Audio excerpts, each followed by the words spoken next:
We're at Peg's Glorified Ham and Eggs. This location in Northwest Reno is one of 8 total locations throughout Nevada and California. What I noticed immediately as I was reading the menu was about this restaurant's history. What I love about their story is that Fred's last name is Lee, same as mine, and he and JoAnna fell in love in Oregon and got married in 1959.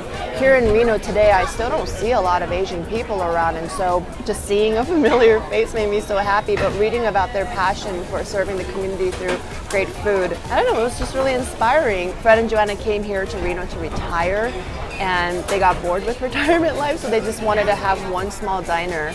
It became so successful. Even in here right now, it's packed. There's like people waiting, and there's Hawaiian food on the menu.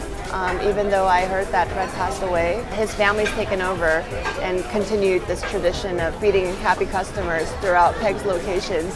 So Fred and JoAnna, Pops and Pegs, thank you so much for this meal.